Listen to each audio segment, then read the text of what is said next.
ಮುಖ್ಯಮಂತ್ರಿಗಳು ಅವ್ರ ಕೈಯಲ್ಲಿದೆ ಈಗ. ಅದು ಅವರೇ ಇದನ್ನು ಪ್ರತಿಷ್ಠೆ ಬಿಟ್ಟು ತೀರ್ಮಾನವನ್ನು ಮಾಡಬೇಕು. ದೊಡ್ಡ ಮನುಷ್ಯರಾಗ್ತಾರೆ ಅವರು.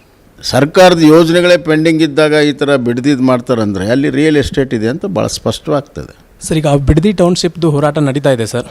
ಅಲ್ಲಿ ಪರ ವಿರೋಧ ಸಹಿತ ಆರಂಭ ಆಗಿದೆ ಸರ್. ಇದ್ರ ಬಗ್ಗೆ ಏನು ಹೇಳ್ತೀರಾ ಸರ್? ನೋಡಿ,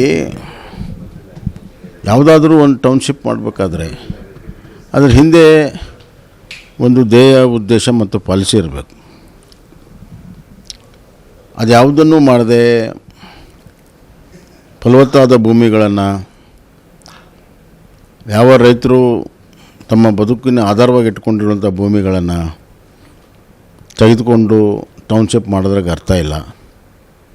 ಮತ್ತು ವಿಪರೀತ ಕಾಸ್ಟನ್ನು ಹೆಚ್ಚಿಗೆ ಮಾಡಿ ಕನ್ಸ್ಯೂಮರ್ಗೂ ಕೂಡ ಭಾಳ ದೊಡ್ಡ ಕಾಸ್ಟಲ್ಲಿ ಸೈಟ್ಗಳನ್ನು ಮಾಡುವಂಥದ್ದು ಕೋಟ್ಯಾಂತರ ರೂಪಾಯಿ ಅಂದರೆ ಶ್ರೀಮಂತರಿಗೋಸ್ಕರ ಆಗ್ತದೆ.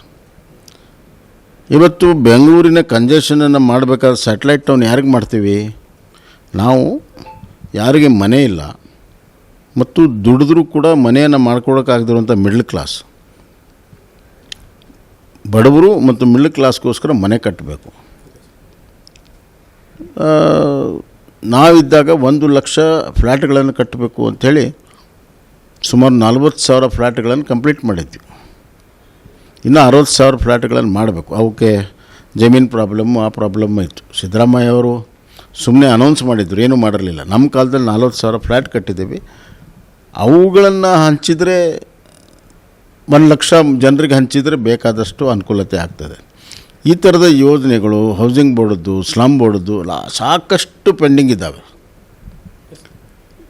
ಸರ್ಕಾರದ ಯೋಜನೆಗಳೇ ಪೆಂಡಿಂಗ್ ಇದ್ದಾಗ ಈ ಥರ ಬಿಡದಿದ್ದು ಮಾಡ್ತಾರಂದರೆ ಅಲ್ಲಿ ರಿಯಲ್ ಎಸ್ಟೇಟ್ ಇದೆ ಅಂತ ಭಾಳ ಸ್ಪಷ್ಟವಾಗ್ತದೆ. ಮತ್ತು ನಿಮಗೆ ಟೌನ್ಶಿಪ್ ಮಾಡಬೇಕು, ಆ ಕಡೆನೂ ಬೆಳಿಬೇಕು ಅಂತಂದರೆ ಸರ್ಕಾರಿ ಜಮೀನಲ್ಲಿ ಮಾಡಲಿ. ನಾನು ಮುಖ್ಯಮಂತ್ರಿಗಳಿಗೆ ಒಂದು ಸಲಹೆ ಕೊಡೋಕ್ಕೆ ಇಚ್ಛೆಪಡ್ತೇನೆ.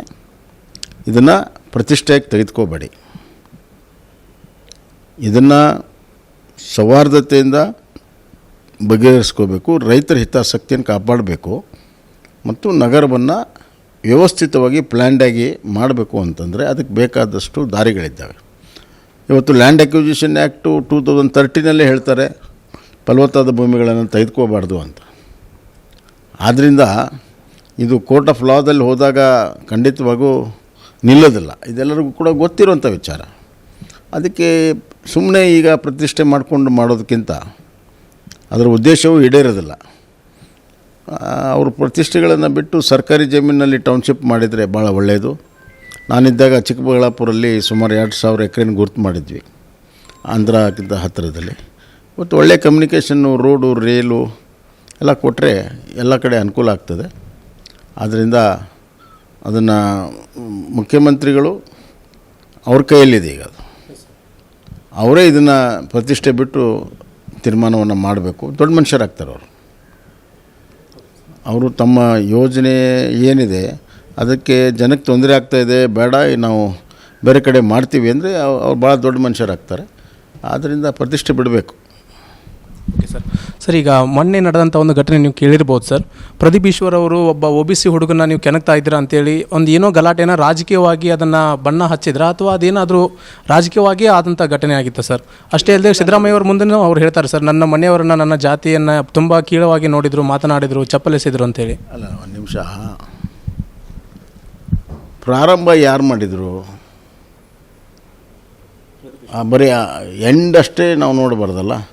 ಯಾಕೆ ಪ್ರಾರಂಭ ಆಯಿತು? ಬಿಡದಿ ವಿಚಾರ ಚಿಕ್ಕಬಳ್ಳಾಪುರಕ್ಕೆ ಯಾಕೆ ಬಂತು? ಆದ್ದರಿಂದ ಸಾರ್ವಜನಿಕ ಬದುಕಿನಲ್ಲಿ ನಾವು ಬೇರೆಯವರ ಬಗ್ಗೆ ಮಾತಾಡುವಾಗ ಗೌರವಯುತವಾಗಿ ಮಾತಾಡಿದರೆ ನಮ್ಮ ಗೌರವವು ಕೂಡ ಹೆಚ್ಚಾಗುತ್ತೆ, ಕಡಿಮೆ ಆಗಲ್ಲ.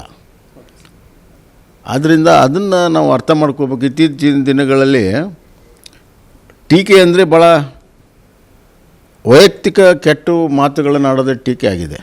ಅದು ಈ ಕಡೆ ಇರ್ಬೋದು, ಆ ಕಡೆ ಇರ್ಬೋದು. ಅದು ಒಂದು ಕಡೆ ಆಗಲ್ಲ ಅಲ್ಲ, ಒಂದು ಕಡೆ ಆದರೆ ಇನ್ನೊಂದು ಕಡೆ ಪ್ರಾರಂಭ ಆಗುತ್ತೆ. ಎರಡೂ ಕಡೆನೂ ಆಗಿದೆ.